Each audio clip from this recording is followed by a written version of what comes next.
Hello and welcome to KRSE Beyond the Ordinary Webcast Radio. And guess what time it is? It's right now human. Right here with your host Nancy Elena.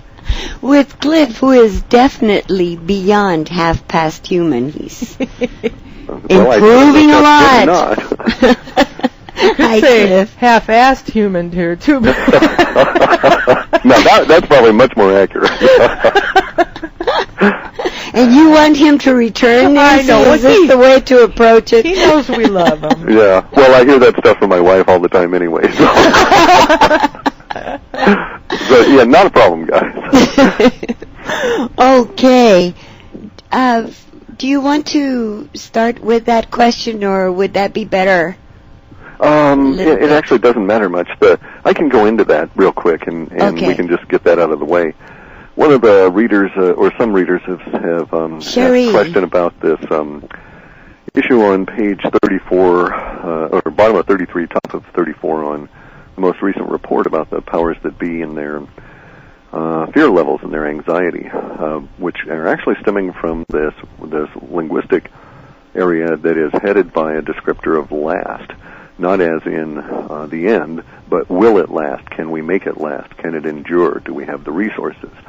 So really those are all synonyms for the descriptor set that leads this. And what the powers that be are apparently afraid of is a convergence of the awakening process in humans, in the planetary society, which is racing around the whole Earth now, because it's got to go around many times in order to sweep us all up. And at the same time, their depleting level of resources, because bear in mind that not only are the resources of the planet being consumed very fast for all of the billions of people, but the resources that the powers that be can take off as a secret tax exist only when people play the game or buy into the system. So as this wave of awakening, if you will, sweeps through all of the planet, and more people opt out and become non-cooperative, then that reduces the amount of this hidden tax that the powers that be can take away. It also brings other pressures on their ability to do that hidden tax, in the sense that, look at all the outrage on the missing money from the bankers, and what would happen now if they tried to take another, say, $6 or $8 or $10 trillion and suck it away into the Department of Defense, into the shadow government to supply these black ops guys. Well, that level of blatant extraction or taxing of the whole system just can't fly anymore. And so they're very afraid, because they're now in a position where they have to use fundamentally just the resources that they have. They're not going to be able to do as they did in the year 2000. I think it was $2 trillion went through the Department of Defense and disappeared into the shadow government. And then $1.7 trillion the next year, and so on. And that kind of stuff just can't happen anymore. True, they can be taking stuff out of the corporate bailouts, but the value of that money is way reduced, and it's just not going to be adequate to their needs.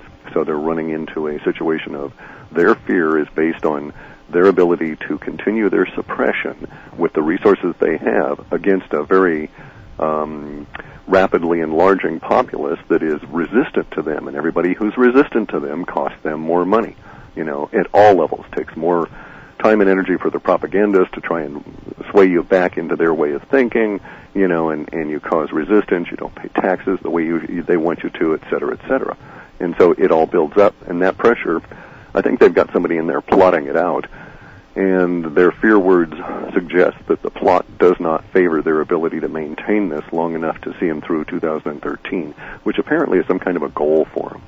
I say that because we do have linguistics that suggest that the powers that be are all hung up on the early part of 2013, as though if they make it there, somehow they have a better opportunity for the next decade from that point on. Interesting. Okay. Wow. Why that should be, we don't know. We don't have much in the way of definitive linguistics that would suggest that it's because they suspect that A, B, or C would have passed by then, or it would have been over. But probably there is that level of thinking involved. We just don't know what it is they're directly afraid of. Well, what about the planet itself, the nature on Rampage coming up? That is certainly a component of the fear of the powers that be, guys. There's no question about that. And if we looked at the spread of emotional language within that entity related to their version of fear, we could say that some 60% of their aggregate fear appears to be planet-bound. And I say planet-bound because some subsets of that are clearly extraplanetary in origin. So let's say that 60% or more of their motivation at the moment is fear around what's going to happen to Earth, but on top of that, there are all these other social issues that they're afraid of, and they actually are shifting more of their language at the moment to being afraid of the social issues rather than the slightly longer-term planetary stuff. Basically what their viewpoint is that, well, there's going to be a lot to be afraid of about the planet, but we think we've got that handled. On the other hand, we're really not so sure about these humans running around.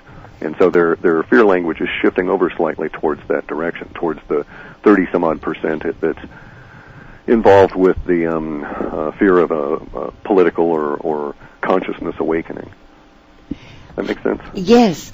How do you extract, how do you find really the powers that be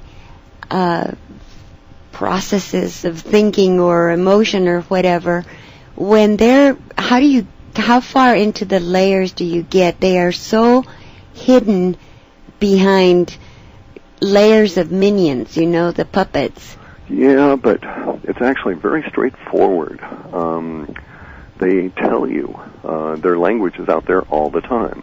So, for instance, you can have a YouTube experience and go and look up Zbigniew Brzezinski, and I don't know which video it's going to be, but in one of those, the major line in it, for my way of thinking, and it would have been in the last couple of months that it would have been posted on YouTube, so you shouldn't have to go back that far. But the main line is where he states, we are desperately afraid of or in fear of a planetary mass political awakening. And he says it with real fear in his voice and in his face. I don't know who he was talking to. I only had a few minutes to look through it. But that kind of examples of language pops up all the time. Now, in our aggregation, what we're doing is looking at archetypes for a future sort of a language. And I can explain that with recent events here in a second. But we started way back when by analyzing places like the Council for Foreign Relations and all of these other societies that are known to be part of the larger establishment or the powers that be. And then in analyzing that language, we got a very clear picture of their mindset, how they use words, and what layers of masking they use.